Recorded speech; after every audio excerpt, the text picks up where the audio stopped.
If you work with children with developmental language delay, this is an episode you can't miss. I'm going to share my number one most effective strategy in working with children with developmental language delay. But before we begin and dive into the intervention, let's go into a little bit of background. We talked about last week the number one indicator of whether or not a child has a developmental language delay. And what you're going to see at the preschool level is a lack of complex sentences. What you're going to see at the school age level is difficulty telling narratives. So these two skills that children break down in at the preschool or school age level, the reason for that is because they require strong verbal working memory. And a hallmark of developmental language delay is a poor verbal working memory. Just a bit of review. A verbal working memory is 4 components. 1, the ability to process speech into meaningful units. 2, the ability to hold on to those units and remember them. 3, the ability to sequence and manipulate them in the correct order. And 4, the ability to express it. So if there is difficulty in one of these areas, the child is going to have a poor verbal working memory. What we want to do is improve the verbal working memory. That's the goal of intervention. And how are we going to do that? We're going to improve the child's ability to tell narratives. So when I'm talking narratives today, I'm going to talk about oral narratives. This is a very difficult skill that requires a high level of verbal working memory. So when children, by performing this skill of telling a story, they're going to improve their verbal working memory because challenge creates change, and a brain that fires together wires together. So you're really creating neuronal connections when you engage in this complex behavior of telling a narrative. So we're going to talk about how we can help these children with developmental language delay improve their oral narrative skills, in which I share today, a little bit later, my number one most effective strategy. But before we begin, let's talk about narratives, because there's 2 types of narratives. There's proto-narratives, which are the beginning narratives that we start seeing at the preschool level that are pretty much discussing one event in one space and time. Later on, we have the true narratives in which multiple events or multiple time periods are sequenced together. So you're going to see, first of all, these compound sentences narratives about age 3.5. And they say, I got a robot, and I got a bike, and I got a Barbie doll, and I got magnet tiles, and they're just joining all of these ideas in sort of a listing fashion, and they're bringing them together because they all share a common theme: what they received for Christmas. So you can think of this later on as a sort of informational narrative. At age 4, you're going to begin to see the complex sentences. And complex sentences is when you're adding 2 different ideas and you're bringing them together based on different relationships. So the complex sentence could be relational. So it could be, for instance, I'm really mad because you broke my train. It could be temporal, which could be work first, then trains, in which there's a time concept that connects the 2. Another one that we could have here is we could have them be elaborative, which is the train that I got for Christmas is in my playroom. We're taking different ideas and we're bringing them together. In one case, we're doing it to show the relationship between the 2 ideas. In the other, it's in terms of time. And on the third one, it's to distinguish what we're talking about, or who we're talking about, or when we're talking about it, or where we're talking about it, to specify it through elaboration. So you're taking different ideas and you're pulling them together with these clauses. Now, what that takes is a great deal of working memory. So you have idea A, and you could have idea Z, and you're going to bring them together, 2 separate ideas, and connect them in an organized manner. So this is a heavy verbal working memory task. At school age, they become a little bit more complex because there's multiple events involved to sequence. So I have three separate actions that I'm putting in order. Or I can talk about an event and what was the antecedent to the event, and what was the behavior that resulted from the event, and what was the consequence. Or I could go into the story grammar and I could have all of the elements of the story and add more and more elements as the child becomes more and more advanced. And what happens as children get older is that cycle repeats over and over again, in which there's more stories that layer on one after the next. That is going to be a higher level narrative in which you have multiple events that are sequenced together in an organized manner with sufficient detail, with word choice, with grammatical and syntactical accuracy. So what we're getting to is something that's very challenging. So if you know me, and if you listen to this podcast, you know that I'm not only a therapist, I'm also a researcher. And what we found not only in our research of speech sound disorders, but also in our research of language, is that the higher you aim in terms of narratives, the higher the gains. So what do I mean by that? I mean that when children speak in longer and more complex paragraphs, what you're going to find is you're going to find better outcomes in terms of the language gains than if you have the child speaking in a simple sentence or a complex sentence. What I'm saying is challenge creates change. The higher you aim in language, just like speech, the higher the gains. So keeping that in mind, you might be saying, that sounds really great in theory, but how do you take a child who's speaking at the 1 or 2 word utterance and bring them to the paragraph level? And I'm going to tell you, it's the same formula that we use for speech sound disorders.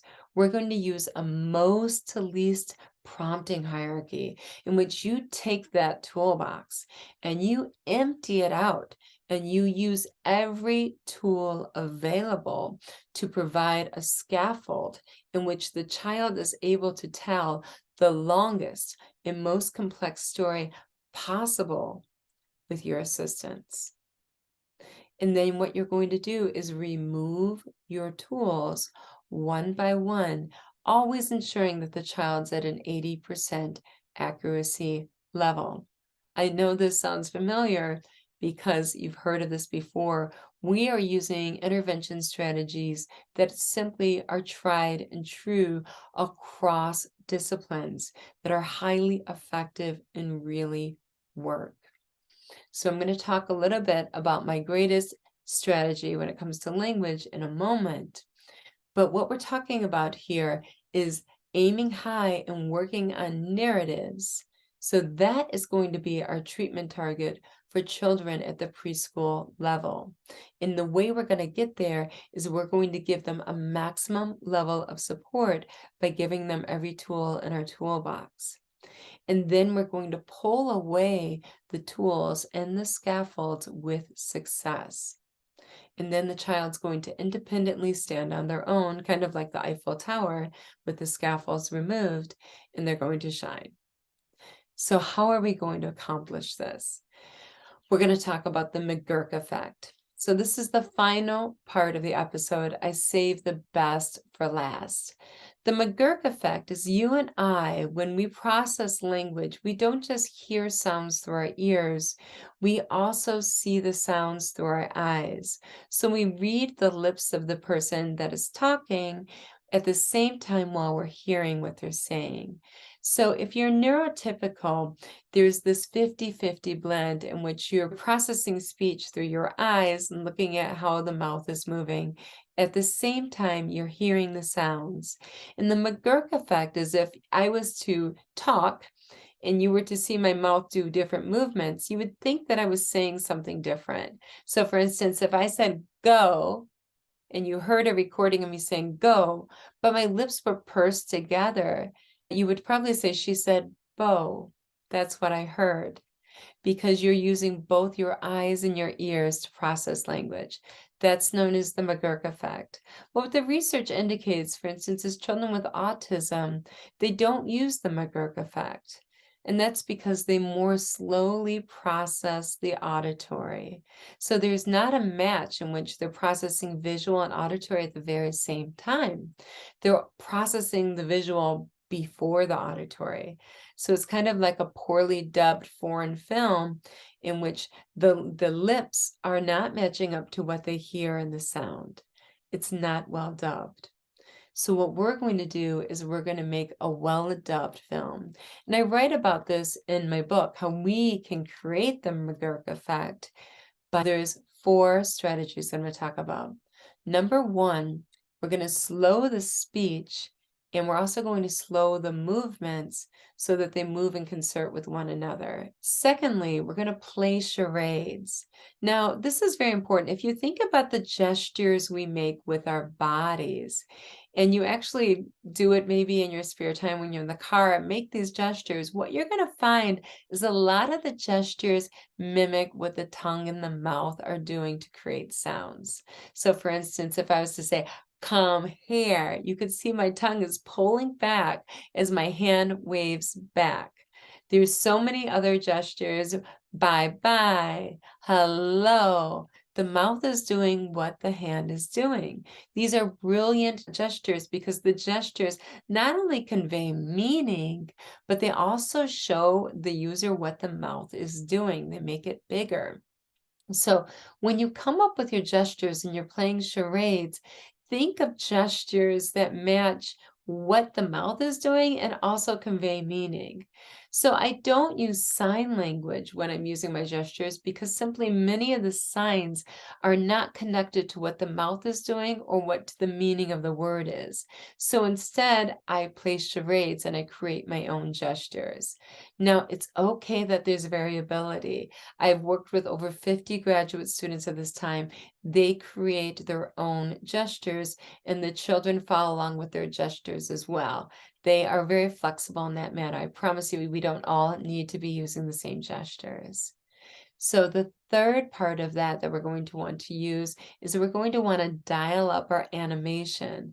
So think about it. We're going at a slower pace, and we're going to be speaking more slowly. So that's going to require greater amounts of attention on the child.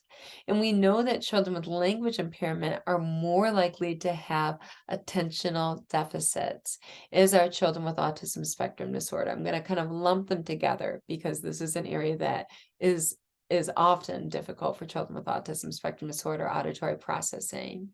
So what we're going to do is we're going to be larger than life in our voice and in our movements. And we're going to be performing kind of like a Shakespearean actor before the time of a microphone, in which you are going to be moving large and loud. Your movements are loud, your voice is loud, unless the child has auditory sensitivity issues. You want to overpower every distraction in that room. The fourth strategy we're going to do is we're going to use highly engaging activities because we know that children with attentional deficits and children with autism spectrum disorder, they respond even more so than neurotypical children if the activity is of interest to them. That really, really matters. So we're going to want to create activities that are highly engaging. All right, so now it's time to talk about the intervention itself, the activity. You don't need to be J.K. Rowling when it comes to creating a narrative. It doesn't have to be a fantasy with great imagination.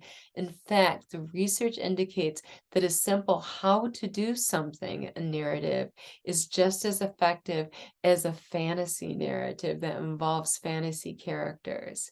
You're going to get the same language and literacy outcomes. You don't need to be J.K. Rowling at a table in the kitchen in front of a candle making up incredible narratives. That's not the case. The magic's going to happen in your ability to engage the child throughout the narrative and to pull back your scaffolds so the child can take on the lead and pass the baton to the child so the child can be the teacher. That's where the magic's going to happen. So the McGurk effect, we're creating the McGurk effect in which we are going to move at a slower pace. I'm going to give an example here and you're going to hear it if you're listening to the podcast. But when you're listening to the podcast, I want you to imagine what type of cues you would use with your body as you pair this movement activity. So I'm going to tell you 4 steps to the movement activity. I'm going to tell you that first, we're going to pick a toy. Next, we're going to cross a bridge. Then we're going to throw the toy in the box. And lastly, we're going to check the checklist. Now, this is how I'm going to do it in a McGurk fashion. When I do it, I want you to think of, if you're on a podcast or even if you're at home, I want you to move in your way. There's no right way to move.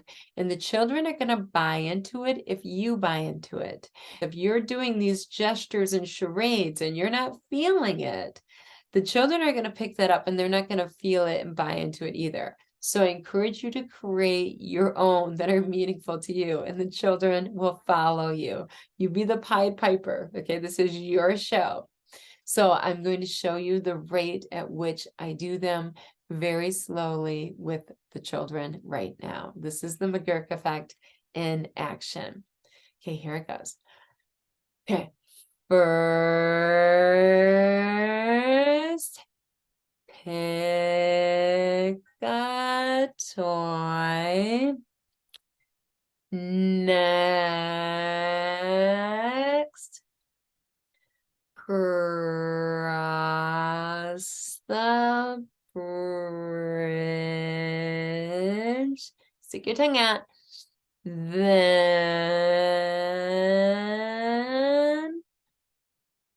throw it in the box.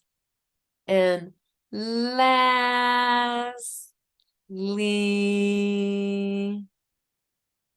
check the checklist, because that's how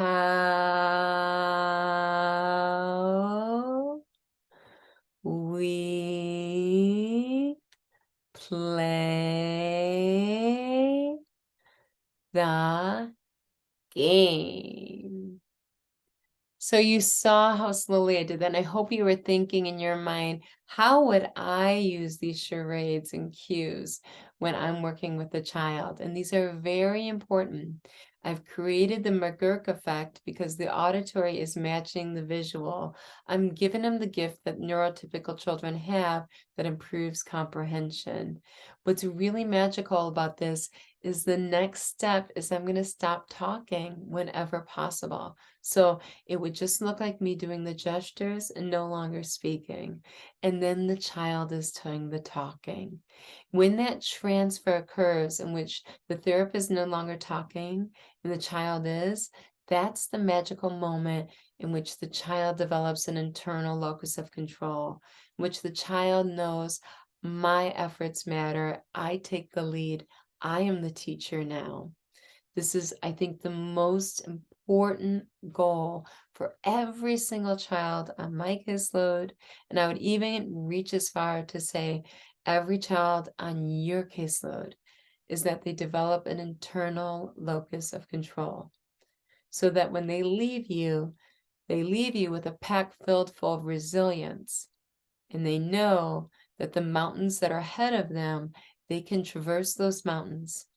And that's because their efforts, not their environment, not their neurology, not any other person, determines whether or not they'll be successful. They will. They're in control. So that is, I think, the most important goal with every single child that we work with is self-efficacy. And that's what's going to happen when we stop talking. And we're only able to stop talking because of the maximum level of cueing that we're provided non-verbally. That is my most effective strategy for improving narratives. So in closing, if you want to join me and make the world a better place by changing one child's life at a time, the focus needs to be on self-efficacy in every single thing that you do. And I'm really proud to say that in my book, Speech Sound Disorders, That's the name of the game, is that the child takes the lead as the teacher, and that we fill that backpack for the children we work with full of resilience so that they can climb the multiple mountains that lie ahead of them in the years to come. So check out my book for your Christmas present if you don't have it yet. You are going to love it. It has over 100 digital clips of actual therapy, and it's full of downloads that you can use in therapy tomorrow. Also, if you have not checked out the Sparkle in School membership, you are going to love it. It is so good. It's all about developing self-efficacy in the activities. They're extremely educationally rich. And the second part of the year, which we're getting into, is really focused on building oral narratives.